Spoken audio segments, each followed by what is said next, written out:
नमस्कार। आप देख रहे हैं सेहत की बात। मैं हूं आपके साथ प्रशांत पांडे। हर हफ्ते आपकी जिंदगी, आपकी सेहत, आपकी तंदुरुस्ती से जुड़ा हुआ एक अहम विषय हम लेकर आते हैं और आज हम बात करने वाले हैं बैक पेन की। जी हाँ, ये समस्या जितनी मामूली दिख रही है उतनी ही अब ये गंभीर होती जा रही है।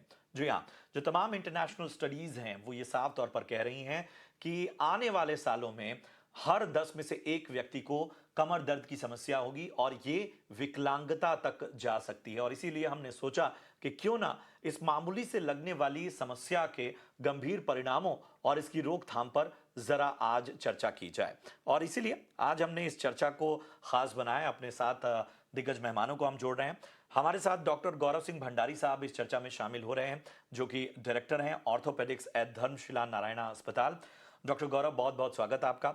हमारे साथ डॉक्टर आशीष अग्रवाल हैं, डायरेक्टर डिपार्टमेंट ऑफ फिजियोथेरेपी, सी के बिरला हॉस्पिटल से। डॉक्टर आशीष, आपका भी बहुत बहुत स्वागत। हमारे साथ डॉक्टर हार्दिक पटेल भी इस चर्चा में शामिल हो रहे हैं, डायरेक्टर फिजियोथेरेपी फोर्टिस अस्पताल से। डॉक्टर हार्दिक, आपका भी बहुत बहुत वेलकम। और हमारे साथ जानी मानी फिटनेस इन्फ्लुएंसर मीनल पाठक भी जुड़ चुकी है। Meenal, thank you so much अपना कीमती समय देने के लिए। तो चर्चा की शुरुआत डॉक्टर गौरव मैं आपके साथ करना चाहूँगा। आप भी ये ग्लोबल बर्डन ऑफ डिजीज़ जो अक्सर अपनी तमाम रिपोर्ट जारी करती है, और इसकी चिंताओं में जो सबसे अहम चिंता मुझे नज़र आती है कि ये बहुत ही मामूली लग रहा है, लेकिन ये धीरे धीरे एक तरह से बहुत ज़्यादा इसका व्यापक असर नज़र आने वाला है। खराब लाइफस्टाइल, बाकी और भी चीज़ें। लेकिन हमें बताइए, क्या वाकई किसी भी उम्र वर्ग में अब ये समस्या कॉमन नज़र आ रही है और इसके क्या गंभीर परिणाम आपको नज़र आते हैं? तो बेसिकली बैक पेन जो है आजकल यंगस्टर्स में और ऑफिस गोअर्स में बहुत कॉमन है because they have a sedentary lifestyle, long sitting hours, computer के सामने बैठना, lack of exercise, lack of sunlight exposure. So youngsters में आजकल हम ज़्यादा कॉमन देख रहे हैं। ओल्ड एज में भी होता है but it's more related to degenerative problem और सम ऑस्टियोपोरोसिस। बट अगर हम अपनी क्लिनिकल प्रैक्टिस की बात करें तो आजकल सबसे ज़्यादा कॉमन यंगस्टर्स में है। तो यंगस्टर्स में इस बीमारी का, इस समस्या का बढ़ना अपने आप में चिंता का विषय है। एक ऐसी उम्र जहां से हम भविष्य के सपने संजोते हैं, वहां ही अगर कमर जो है वो जवाब देने लगे, तो आप सोच सकते हैं कि जैसे जैसे उम्र बढ़ेगी तो क्या असर होगा। डॉक्टर आशीष, मैं आपके पास आना चाहूंगा। अ, आप किस तरह के ट्रेंड्स देख रहे हैं? मतलब चूंकि आप तक तो मरीज आते होंगे जब उनकी समस्याएं बढ़ जाती होंगी, तो क्या आप भी यंग पेशेंट्स को ज्यादा देख रहे हैं? कोई उम्र की सीमा अब नहीं रह गई है? सर बेसिकली होता क्या है जब बैक पेन जैसे मैंने कहा कि आजकल यंग जनरेशन में बहुत ज्यादा है और जब स्पेशली उनमें जो कि जिम में जा रहे हैं बहुत फिटनेस एंथुजियास्ट भी हैं, एक्सरसाइजेस भी रेगुलर कर रहे हैं बट इम्प्रॉपर एक्सरसाइजेस के कारण मोस्ट ऑफ द जो अपना यंग जनरेशन है उनमें स्लिप डिस्क जैसी समस्याएं देखी जा रही हैं और मैक्सिमम लोग क्या करते हैं वो इग्नोर करते हैं उसको, या तो वो घर पे ट्रीटमेंट ले रहे होते हैं या फिर कुछ सेल्फ मेडिकेशंस खुद ही अपना पेन किलर चूज करते हैं। They started taking the pain killers जो कि उनके लिए घातक होता है। कैसे लेटर स्टेज में जब डिजीज पहुंच जाती है तो जिसे हम कोडा इक्विना कहते हैं, जिसमें मेन नर्व जो अपनी स्पाइनल कॉर्ड है वो कंप्रेस होने लग जाती है, जिससे फुट ड्रॉप जैसी समस्या आने लग जाती है। ये वाली प्रॉब्लम में लैंड अप करने लग जाते हैं। और सेकंड जो मोस्ट कॉमन है that is an posture related. Maximum हम बात करें मोबाइल है या गैजेट्स में जब हम लोग ज्यादा इन्वॉल्व हो जाता है, हमारा डिजिटल टाइमिंग बहुत ज्यादा रहता है, then it might causes the spine problem including back pain and the neck pain both. बहुत अहम बात आपने कही है कि ये जो है कि जिस तरह से हमारे जीवन में बदलाव हुआ है, जिस तरह से हमने टेक्नोलॉजी को अडॉप्ट किया है, जैसे ही हमारा स्क्रीन टाइम और डिजिटल जो दुनिया में हमारा दखल बढ़ा है, उसने कहीं ना कहीं इन समस्याओं को वक्त से पहले ही अब शरीर में पहुंचाना शुरू कर दिया है। डॉक्टर हार्दिक, हमें ये बताइए कि अमूमन कोई बीमारी होती है तो वो कुछ ना कुछ लक्षण देती है।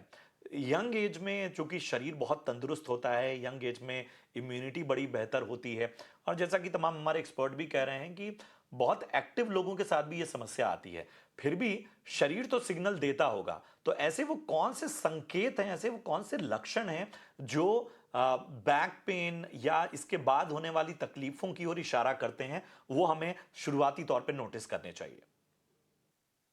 बेसिकली देखा गया है कि थोड़े घंटों तक भी वो जब बैठते हैं तो उनको हल्का सा पेन बैक में महसूस होता है और वो पेन कभी-कभी लेग्स में रेडिएट करता है। तो ये शुरुआती लक्षण है। दूसरा ये है कि लोग जल्दी से थक जाते हैं। Basically after covid we have seen that people are sitting for long hours. एक जगह पे लंबे समय तक बैठना रहता है और डेस्कटॉप पे ही अपना पूरा जॉब वो करते हैं। तो उस समय क्या होता है कि शुरू में उनको लगता है कि हल्का-सा पेन आता है, फिर वो थोड़ी देर इधर-उधर घूमते हैं तो फिर उनका पेन कम हो जाता है और थोड़ा रेस्ट लेने के बाद भी पेन कम हो जाता है, बट धीरे-धीरे वो पेन की इंटेंसिटी बढ़ती जाती है और पेन जो है वो पहले जैसे 1 घंटे या 2 घंटे बैठने के बाद जब आता है, धीरे-धीरे ऐसा हो जाता है कि पेन के कारण वो बैठ भी नहीं पाते। तो शुरुआती लक्षण में ये कह सकते हैं कि उनको डल एकिंग पेन जो कह सकते हैं नेगिंग टाइप जो परेशान करता है, उसके बाद में उसकी इंटेंसिटी स्लोली बढ़ती जाती है। बहुत बेहतर बात आपने कही। तो समस्याओं की तो हमने चर्चा के लिए, अब समाधान की ओर ज़रा रुख करेंगे और इस चर्चा को मीनल के पास ले जाएंगे। मीनल, आप कोर प्रॉब्लम क्या देख रही हैं? मतलब अब ठीक है, हम लंबे सिटिंग आवर्स उनको अवॉइड नहीं कर सकते क्योंकि हमारा काम है। लेकिन ऐसा तो नहीं है कि लोग पहले काम नहीं करते थे, लोग पहले इतना वज़न नहीं उठाते थे, लोग शायद इससे ज़्यादा मेहनत भी करते थे, लेकिन ना एक उम्र के बाद चीज़ें होती थीं। तो आपको लगता है कि इसमें न्यूट्रिशन और हमारे खान-पान और हमारी लाइफ़स्टाइल में जो बदलाव हैं वो बहुत बड़ा इसमें रोल अदा कर रहे हैं? See, you are as young as your spine. So अगर आपका spine 60 की एज में you are very active और बहुत ही आराम से आप उठ बैठ पा रहे हैं नीचे और सीढ़ियां चढ़ रहे हैं, भाग रहे हैं, so you know you are as good as 20-year-old. But आजकल के 20-year-old cannot do all this. They start huffing and puffing. उनको उठने बैठने में भी प्रॉब्लम, उनको घुटनों में भी प्रॉब्लम, उनको कमर में भी प्रॉब्लम है। तो ऑब्वियसली लॉट ऑफ लाइफस्टाइल का यहाँ पर role has to be played. But यहाँ पर जो ये बात हो रही है कि lot of people who are working out, उनको भी बैक में स्लिप डिस्क और इन सब की प्रॉब्लम्स हो रही हैं। सी आप ओवर तो कोई भी चीज करेंगे तो उसका नेगेटिव इम्पैक्ट ही आने वाला है। बट आइडियली इस चीज का रोकथाम का जो वे आउट है वो दो ही चीजें हैं। You have to have an active lifestyle. आपको 1 आवर के वर्कआउट के बाद अगर आपको ऐसा लगता है कि मैं सुबह 1 आवर का वर्कआउट कर चुका हूं, अब मैं इस चेयर पे 12 घंटे बैठने वाला हूं, तो that 1 hour of workout can not take away the negative of 12 hours. आप 12 घंटे बैठ रहे हैं, बीच में कोई मूवमेंट नहीं कर रहे हैं, कैफीन पे कैफीन पी रहे हैं, बॉडी में हाइड्रेशन नहीं है, सनलाइट एक्सपोजर नहीं है, कोई ग्रीन लीफी वेजिटेबल्स नहीं खा रहे, फ्रेश फ्रूट्स नहीं खा रहे, तो हाउ डू यू थिंक ये बॉडी एज अ सिस्टम चलने वाला है? This is not a mechanical system जिसमें सुबह एक बार खाना डाला और उसके बाद 10 घंटे के लिए चलेगा। So you have to keep moving. आप 1 आवर के बाद अलार्म लगाइए, एक वाटर ब्रेक लीजिए, एक चक्कर काट के आइए, मेक श्योर कि आपके मील्स प्रॉपर होने चाहिए, there has to be sun exposure, अपना विटामिन डी चेक करवाइए। By default every person who is coming in my studio for the fitness sessions, मैं पहले ये नॉर्मल चेक करवाती हूँ। और जो आपने बोला ट्रेंड में change, I don't know whether doctors have seen it, but I have suddenly seen that there are a lot of people who have autoimmune disorders now. Either it is because of the stress which is they have, which stressors which they have in their lifestyle. Literally people in their 30s have autoimmune disorder and they are coming with the rheumatoid conditions like Meenal I have this ankylosing spondylitis और इसके लिए doctor ने मुझे इस तरह की movements recommend की है। so many of these cases in so many youngsters which I have seen recently. So obviously जिसको ये lot of people just the way they been saying कि वर्कआउट गलत हो जाता है तो लोगों को पेन हो जाती है, तो इसी से इन्हीं बातों को सुन के कई लोग डर जाते हैं।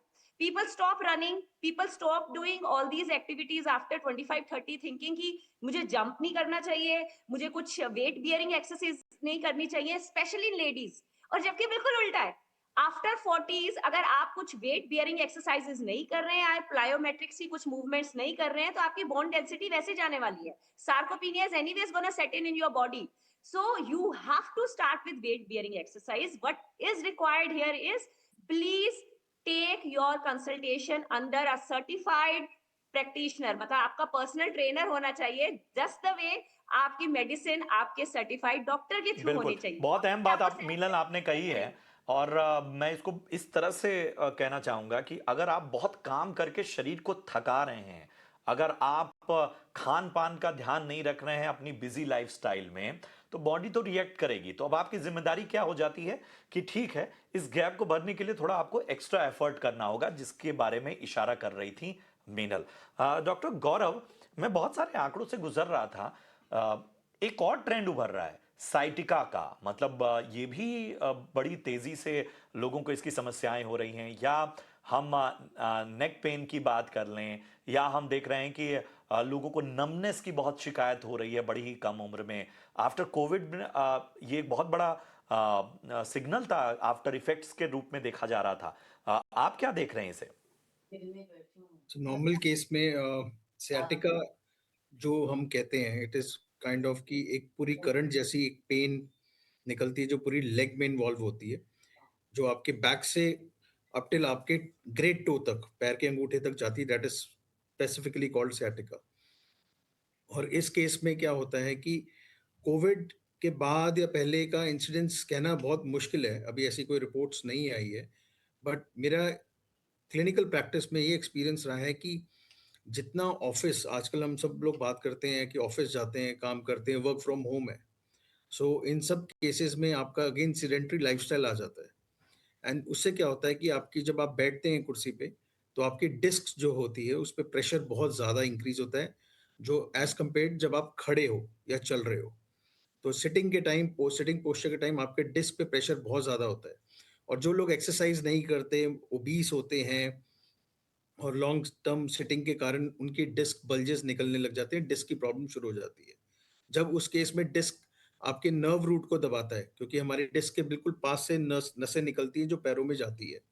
जब वो डिस्क आपकी नस को टच करेगी, तो एक केमिकल रिएक्शन होता है विच कॉजेस टू, जो ये रेडिकुलाइटिस कहते हैं, रेडिकुलर पेन कहते हैं, न्यूरोलॉजिकल पेन कहते हैं, वो ओरिजिन होती है, वो स्टार्ट हो जाती है।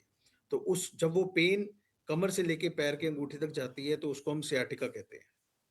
एक ये कारण हो गया। जहां तक नेक की बात है, बहुत से केसेस आते हैं हमारे पास कि जिनको नेक पेन शुरू हो गया है, उसके बाद बाजू में दर्द आ रहा है। बेसिक फिजियोलॉजी, पैथोफिजियोलॉजी सेम है। डिस्क जब भी होगी, वो आपकी नस को दबाएगी, तो आपको एक करंट जैसी सेंसेशन बाजू में, अगर गर्दन की है तो हाथ में आएगा, कमर में डिस्क है तो आपको पैरों में आएगा।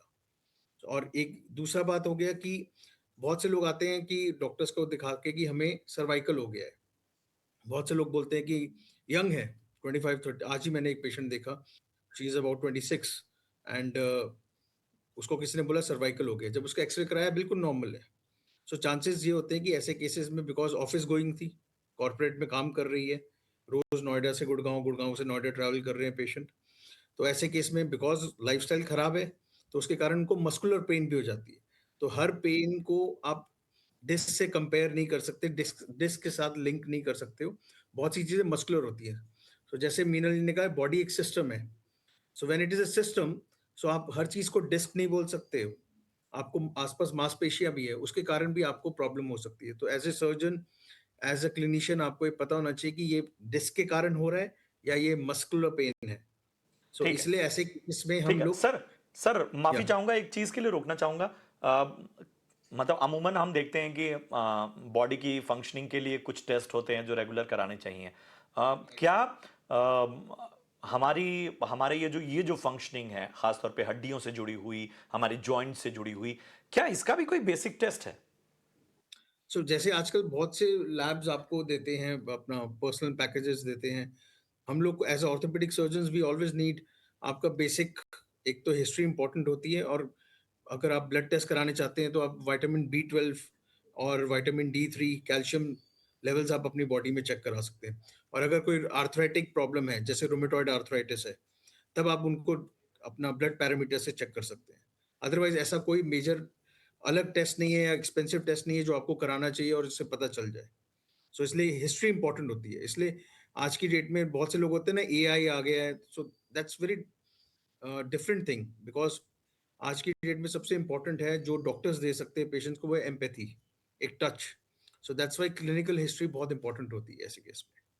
वो पर्सन टू पर्सन डिपेंड होता है। मतलब जो भी आप आजकल लोग बात बात में एआई या बाकी डिजिटल वर्ल्ड में जो समाधान खोज रहे हैं, वो एक जेनरिक समाधान है। वो केस टू केस अलग हो सकता है, इसको अलग समझने हो की बड़ी आवश्यकता है। सकता डॉक्टर आशीष, हमें बताइए कि अ, अमूमन बात हाथ कब से निकल जाती है, मतलब कहाँ पे ऐसी गलतियां होती हैं कि फिर फिजियोथेरेपी में भी चैलेंजेस आने लगते हैं? So the point where we start ignoring the symptoms of our body, हम जब उनको हमारे सिम्टम्स को प्रेस करने लग जाते हैं, सप्रेस करने लग जाते हैं, लाइक हमें बैक में पेन हुआ, वी टेकिंग पेन किलर्स, हम अवॉइड कर रहे हैं। हमें कमर से लेकर पैर में दर्द आने लगा, जैसे सर ने बोला कि there is an indication of sciatica, there multiple reason for the sciatica. हमने इवेलुएट नहीं करवाया, हम उसको बियर करते जा रहे हैं, we are taking home remedies.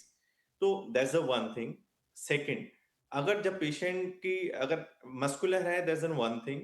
If there is an like people shifted, usually अगर आपने देखा होगा जिसको स्लिप डिस्क जैसी प्रॉब्लम होती है, वो शिफ्ट हो जाते हैं, वो टिल्ट होने लग जाते हैं, इस तरह से टेढ़ा होके चल के आएंगे आपके पास में।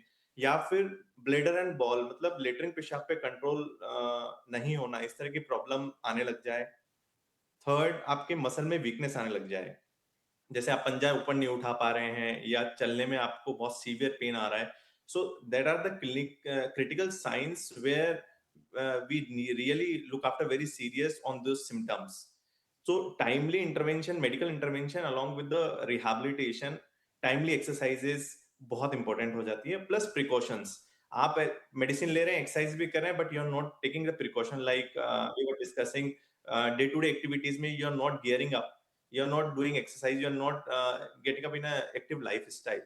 So that's the very biggest बिल्कुल challenge. बिल्कुल। ये शरीर एक मशीन है और इस मशीन में भी जैसे मशीनों को ऑयल ग्रीसिंग सबकी आवश्यकता होती है, उसी तरह इस शरीर को भी आपको कहीं ना कहीं चलाना पड़ता है। सबसे बड़ा एग्जांपल एक शिशु का, एक न्यूबॉर्न बेबी का होता है। आप देखते हैं कि जब उसे जब वो डेवलप हो रहा होता है, जब सारी चीज़ें, तब भी बहुत सारी चीज़ें जो हैं वो अपने हाथ पांव चलाता है, वो सारी चीज़ें एक्टिव रखता है, वो जिज्ञासा रहता है, उसकी माइंड भी एक्टिव रहता है।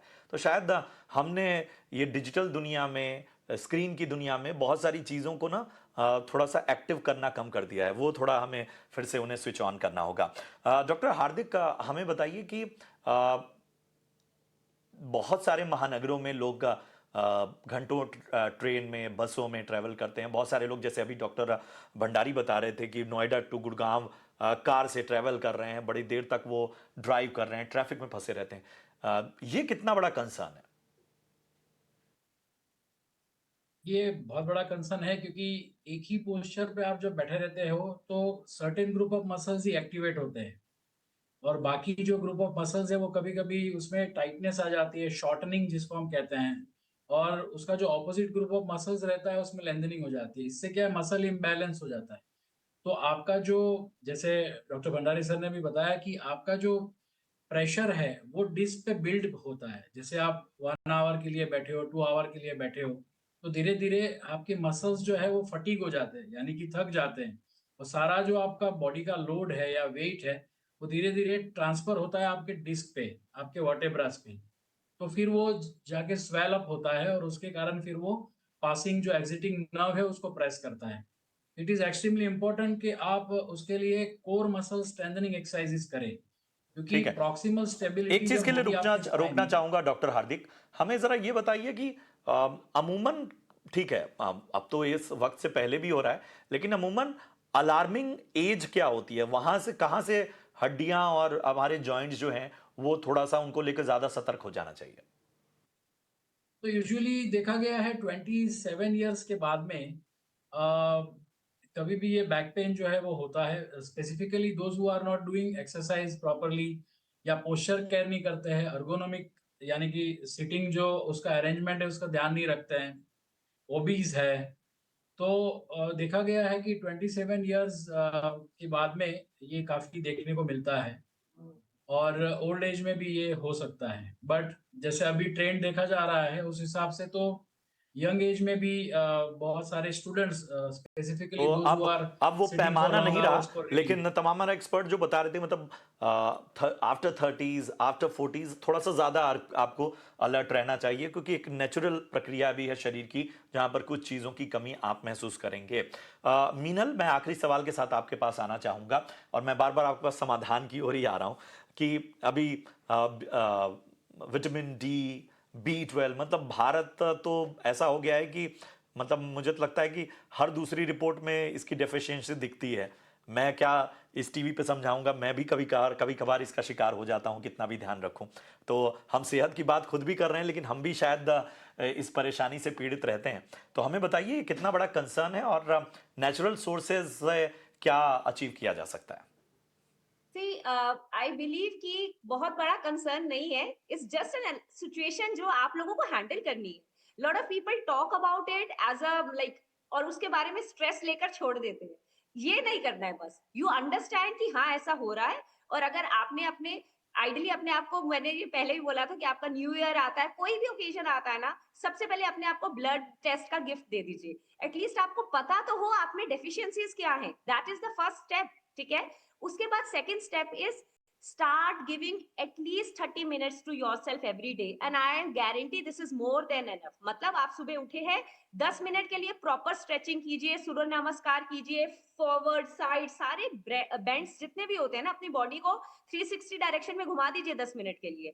बहुत बढ़िया एक्सरसाइजेस हैं। Simply it just gives a wake up call to your body कि आप उठ गए हैं। आपकी पूरी स्पाइन को लेंथन कीजिए, स्ट्रेंथन कीजिए, उसको खींचिए, उसको जितनी जगह घुमा सकते हैं घुमाइए अच्छे से। लंबे गहरे सांस लीजिए। Tell yourself that you are alive. नहीं तो आपको पता ही नहीं चलता, यहाँ तक तो आप सांस लेते हैं, कब उठ गए, कब ऑफिस निकल गए, कब कहाँ भाग गए, नोबडी गेट्स टू नो। उसके बाद दिन में आप अपना, आई ऑब्वियसली एवरीबडी सेज कि टाइम नहीं है, टाइम नहीं है। दिन में लंचेस के बाद, डिनर्स के बाद प्लीज ब्रेक लेकर वॉक कीजिए। एटलीस्ट अपने मील्स के बाद वॉक कीजिए। मैं किसी को ब्रिस्क वॉक करने के लिए नहीं कह रही हूँ, बट एक नॉर्मल खाना खाने के बाद हल्का सा वॉक लीजिए। It will help you to digest better, it will not spike up your insulin. आपके ओवरऑल डाइजेशन के लिए, आपके ओवरऑल हेल्थ के लिए बहुत अच्छा है। और another 10 minutes you need for your workouts. और आपको वर्कआउट के लिए कहीं स्पेशल जगह पे जाने की जरूरत नहीं है। हम गोल्ड डायमंड सब में इतना इन्वेस्ट करते हैं, थोड़ा सा लोहे में इन्वेस्ट कीजिए। 3-4 वेट्स अपने घर में खरीद कर रखिए, 5 किलो का, 10 किलो का, 15 किलो का। अपने घर में अपने वर्कआउट्स कीजिए। एक दिन शोल्डर कीजिए, एक दिन चेस्ट कीजिए, एक दिन बैक कीजिए, बाइसेप ट्राइसेप। हफ्ता निकल जाता है, सिर्फ 10 मिनट के स्ट्रेंथ ट्रेनिंग वर्कआउट है। और वो सभी लोग जो डरते हैं ना स्ट्रेंथ ट्रेनिंग वर्कआउट से, बॉडी वेट से स्टार्ट कीजिए। पुशअप्स मारिए, पुलअप्स मारिए, दंड बैठक मारिए, स्क्वाट्स मारिए, चेयर के साथ मारिए। You can do it everywhere. क्या बात और वो सभी लोग और जो ये और बोलते मेरे हैं ख्याल कि से हमारे पास मेरे time ख्याल से अब इससे बढ़िया एक्सप्लेनेशन नहीं हो सकता। इतनी आसान चर्चा हमने इसीलिए आज रखी कि हम समस्या ही नहीं, समाधान पर भी फोकस करें और समझें कि आखिर इस शरीर का जो पूरा स्ट्रक्चर आपके इन जॉइंट्स, आपकी इन हड्डियों, आपकी स्पाइन पर टिका हुआ है, उसे लेकर ही इतना कैजुअल अप्रोच क्यों। तो थोड़ा सा बेहतर हो जाइए, अपने शरीर को थोड़ा सा और बेहतर बनाइए। और अगर कोई चीज खराब हो गई है तो वो सुधारी नहीं जा सकती, ऐसा नहीं होता। विल पावर बड़ी इंपॉर्टेंट होती है। शुक्रिया करेंगे अपने तमाम खास मेहमानों का, एक्सपर्ट्स का, इस चर्चा में जुड़ने के लिए और अपने बेहतरीन इंसाइट्स देने के लिए। ये था इस हफ्ते का सेहत की बात। उम्मीद करते हैं आपको चर्चा पसंद आई हो। हमें दीजिए इजाजत। नमस्कार।